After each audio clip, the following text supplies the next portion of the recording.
Hello and welcome back. This is part 2 of our Unified Engineering 3D, E3D 4.0, labeling series.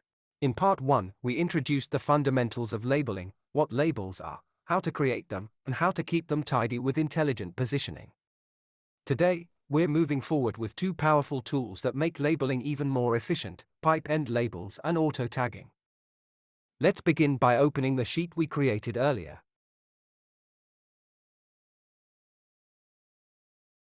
Notice how E3D remembers the position where we last left it. The sheet opens exactly in the same location and setup as before.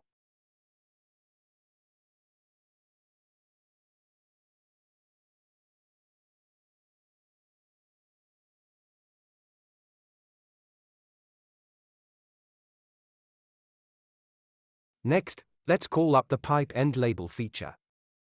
Here, we'll choose automatic creation. The automatic pipe end label form appear. This allows us to apply a filter, so we can decide which pipes should receive pipe end labels. For example, we might only want to add labels for certain lines, sizes, or systems, rather than labeling everything at once. Once we select Apply with the filters, the labels are created automatically at the pipe ends.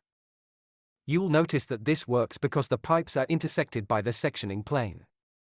Wherever the plane cuts through a pipe, E3D generates the end label. With our pipe end labels now created and visible on the sheet, let's move on to the next step, auto tagging. To do this, we first navigate to the view. We use the draw power wheel, which makes it easy to select the view and zoom into it.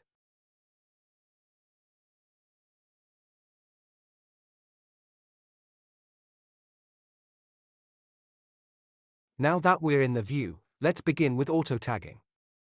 From the menu, select auto tagging. When we do this, the auto tagging form appears on screen. This form has 3 distinct parts, each controlling a different aspect of how the tags will be generated and placed.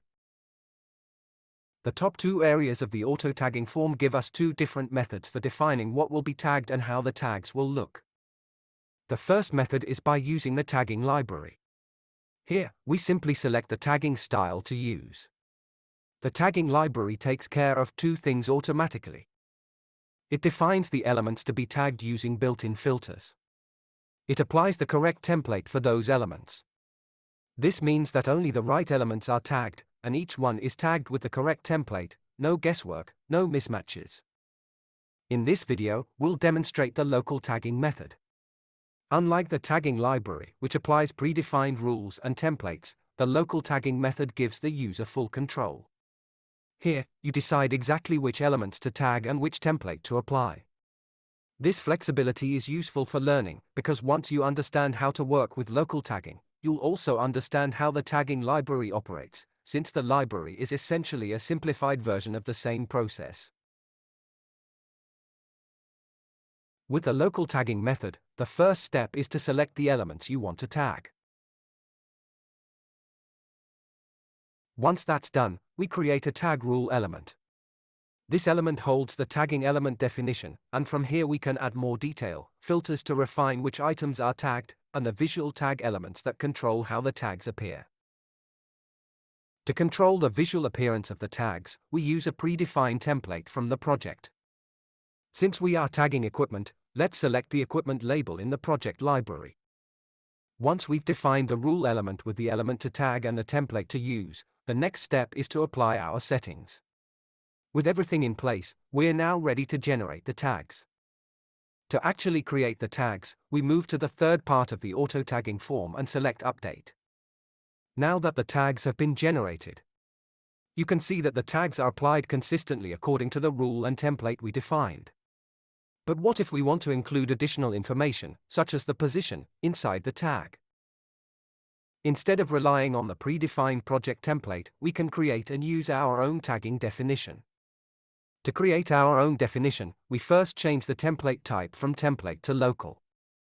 After switching the template type from template to local, we are now given several options to customize the tag. We can set the text settings and contents, defining exactly what information will be displayed, such as equipment name, position, or other attributes. We can also control the leader line, choosing how the tag connects visually to the element. And finally, we can adjust the frame, selecting the style and appearance that best fits the project standards. Let's start by selecting the text settings. This option allows us to modify the properties of the text displayed on the label. Here, we can control aspects like the text size, font style, and alignment, ensuring the tag is readable and consistent with drawing standards. Next, let's look at the text contents. In this section, we can define exactly what information appears in the tag. We have two options. We can use plain text, where we type fixed wording. Or we can use intelligent text, which pulls live attributes directly from the model. To make this easier, the assistant helps us select the appropriate intelligent text to use. To form our tag, we start by selecting the intelligent text from the commonly used text list. This gives us direct access to attributes like equipment name, position, or bore size that update automatically with the model. The intelligent text we select is inserted directly into the text field. From there, we can continue adding more intelligent text items into the same field, building up the tag step by step. For example, we might insert the equipment name first, then add the position, and finally include another attribute if needed. Each piece of intelligent text is linked to the model, so the tag updates automatically whenever the underlying data changes. You can see the various categories in the intelligent text selection.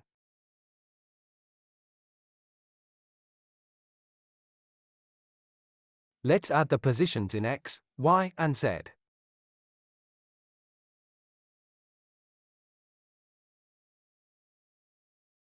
Finally, we update the text content with plain text to complete our label. This plain text can be added before, between, or after the intelligent text, giving us the exact formatting we want, such as separators, units, or descriptive words.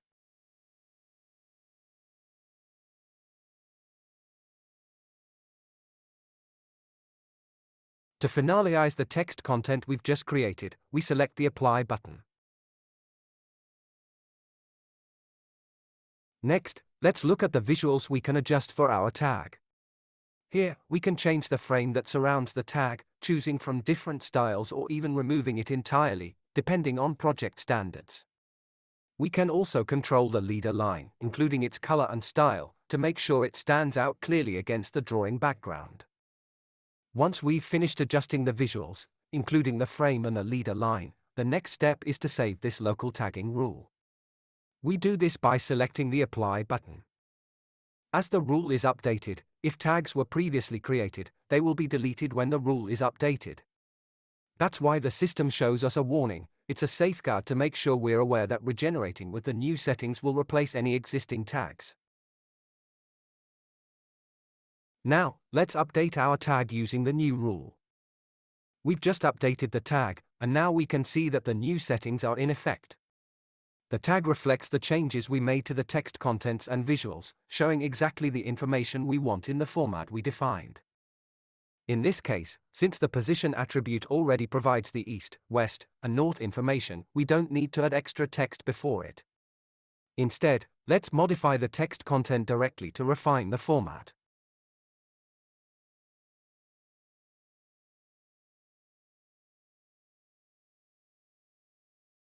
Before updating our tags, it's important to apply the changes we've made in the text content.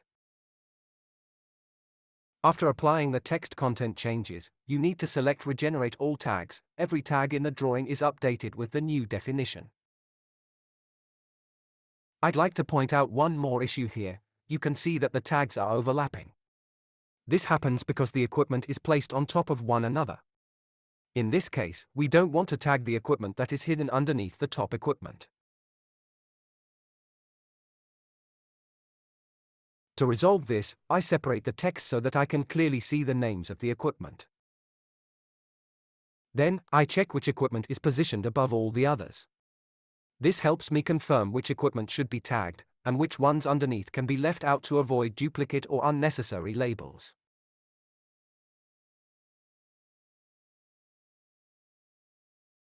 I activate the auto-tagging form again, and this time I'll use a filter to make sure that the two hidden pieces of equipment are not tagged.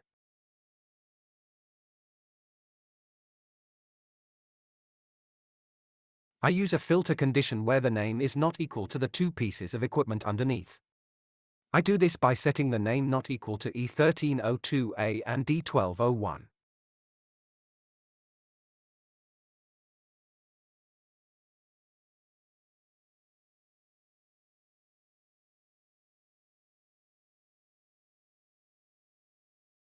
Let's apply the new filter and then update the tags. Oh, you can see that the overlapping tag issue has now been resolved. The tags are clear, accurate, and only apply to the equipment that is visible. Next, let's arrange the tabs for better clarity. We use our intelligent placement tool for the tags on top. I want to place the pump tag all on the right side of the view.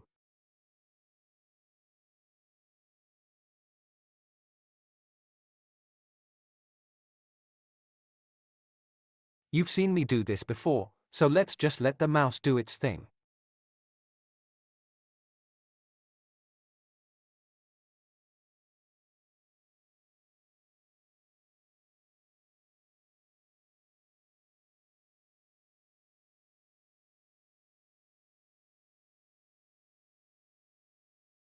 Next, let me show you another tool for tag placement.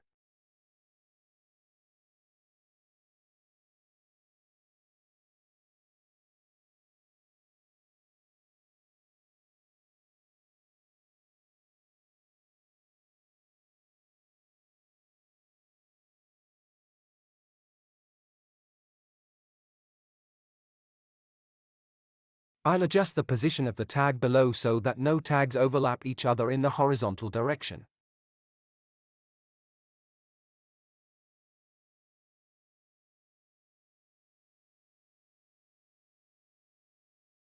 I'll use the Align Tag feature, which first allows me to select the alignment direction, then choose the tag I want to use as the reference, and finally the tag I want to align with it.